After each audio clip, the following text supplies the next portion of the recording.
अभी नहीं।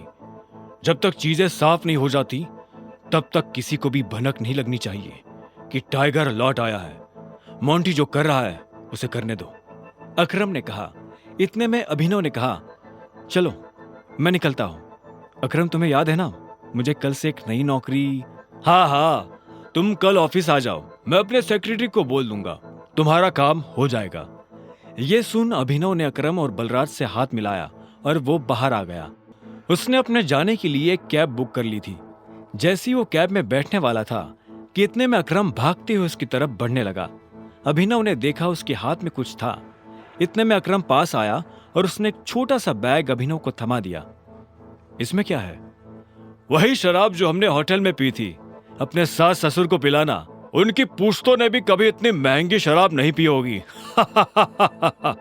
अकरम ने कहा और इस बात पर दोनों हंस पड़े। आखिर में अभिनव ने कहा, इन सब के लिए thanks, thank you so much. और तुम्हें भी वापिस आकर हमारी उम्मीदें जिंदा करने के लिए, अकरम ने कहा। अभिनव मुस्कुराया और वहां से निकल गया। गाड़ी अनन्या के घर के बाहर आकर रुकी। अभिनव नीचे उतरा और गहरी सांसें लेते हुए घर के अंदर पहुंच गया। उसने देखा कि अनन्या के माता पिता यानी शर्मिला और राजीव सोफे पर बैठे हुए थे। वो उन्हें देखते ही पहचान गया था। वो दोनों भी अभिनव को अंदर आते हुए देख रहे थे। अभिनव जितने अच्छे से मुस्कुरा सकता था वो उतने अच्छे से मुस्कुरा रहा था। नमस्ते मम्मी जी। नमस्ते पापा जी। ये मैं आपके लिए लाया था, अभिनव ने हिचकिचाते हुए कहा और बोतल उन दोनों की तरफ बढ़ा दी। शर्मिला ने अभिनव को देखते ही अपना मुंह फेर लिया था, लेकिन राजीव की नजर जैसे ही बोतल पर पड़ी तो उसने तुरंत अभिनव के हाथ से बोतल ले ली। क्या बात है, ये तो काफी महंगी लग रही है। माय गॉड, क्या खुशबू है, देखो, राजीव ने कहा और बोतल शर्मिला की तरफ बढ़ा दी। शर्मिला ने उसे झटके से दूर किया और बोली, क्या तुम भी? मुझे तो लगता है कि ये कहीं से बोतल चोरी करके लाया होगा। तुम्हें लगता है कि इसके जैसा आदमी इतनी महंगी शराब अफोर्ड कर पाएगा? जो कुछ भी हुआ है उसके बारे में हमें सब कुछ पता है। अनन्या को भी नहीं पता ये सब कैसे हुआ, और मुझे भी लगता है कि ये कोई बहुत बड़ी गड़बड़ हुई है। पर जो भी हो, अब तुम्हारा और अनन्या का जो रिश्ता है उसे बदला नहीं जा सकता। अभिनव ने हाँ में सिर हिला दिया। वैसे भी जो कुछ हुआ उसका उसे मलाल नहीं था। अगर वो अनन्या से नहीं मिलता तो वो अकरम से कभी नहीं मिल पाता।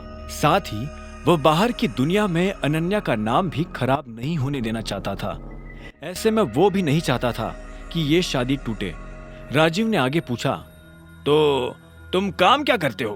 मैं डिलीवरी बॉय का काम करता था, लेकिन मुझे आज नौकरी से निकाल दिया गया है, अभिनव ने कहा। उसके ये शब्द किसी बम की तरह उन दोनों पर गिरे। इससे पहले कि शर्मिला कुछ कहती, राजीव ने कहा, कोई बात नहीं, लेकिन तुम्हें जल्द से जल्द कोई नई नौकरी ढूंढनी होगी। अब तुम जा सकते हो, राजीव ने शांति से कहा। अभिनव उठा और बाहर निकलने लगा। इतने में शर्मिला के गुस्से में और एक उबाल आया और वो अभिनव के पीठ पीछे बोली, देखो कैसा ढीठ है, ओवर कॉन्फिडेंस देख रहे हो इसका? जेब में 10 रुपया नहीं है पर चल ऐसे रहा है जैसे किसी जंगल का टाइगर हो। भाड़ में जाए ऐसा कॉन्फिडेंस। और तुम, नौकरी का मतलब ये नहीं कि कल को तुम पार्किंग लॉट में बैठकर लोगों की गाड़ियों की रसीद काटो। मेरा मतलब है एक नौकरी जैसी नौकरी। अगर कल तक तुम्हें वो नौकरी मिल जाती है तो तुमने जो कहा है मैं उसके बारे में सोच सकती हूँ। शर्मिला से ये सुनते ही अभिनव के चेहरे पर एक बड़ी सी मुस्कान आ गई। शर्मिला को नहीं पता था कि अभिनव कौन है और उसके पीछे किसका हाथ है। उसने मुस्कुराते हुए हाँ में सिर हिलाया और घर के अंदर जाने लगा। रात बहुत हो चुकी थी और उसे पता था कि इस वक्त वो अपने घर नहीं जा सकता। उसने सोचा था कि वो अनन्या के कमरे में जाकर सो जाएगा। क्या है, रात हो गई है, मैं अपने घर नहीं जा सकता, मुझे सोने के लिए जगह चाहिए। तो क्या, तुमने मुझे यहां मम्मी पापा से मिलने के लिए बुलाया था ना, तो अब तुम जगह दो। तुम्हें क्या लगता है मैं तुम्हें फिर से अपने कमरे में आने दूंगी? तो और मैं कहां जाऊंगा, मुझे नहीं पता। अनन्या ने दरवाजा बंद किया और दूसरी तरफ से चिल्लाते हुए बोली, नौकरों की जगह मालिकों के कमरों में नहीं, घर के स्टोर रूम में होती है। यह सुनते ही अभिनव को बुरा लगा, पर वो कर भी क्या सकता था। उसने बस बंद दरवाजे को देखा और हताशा से अपना सिर हिलाने लगा। आगे की कहानी जानने के लिए देखें अगला एपिसोड सिर्फ पॉकेट एफएम के यूट्यूब चैनल पर, और द रिटर्न ऑफ टाइगर के सारे एपिसोड्स को सुनने के लिए डिस्क्रिप्शन में दी लिंक से डाउनलोड करें पॉकेट एफएम ऐप।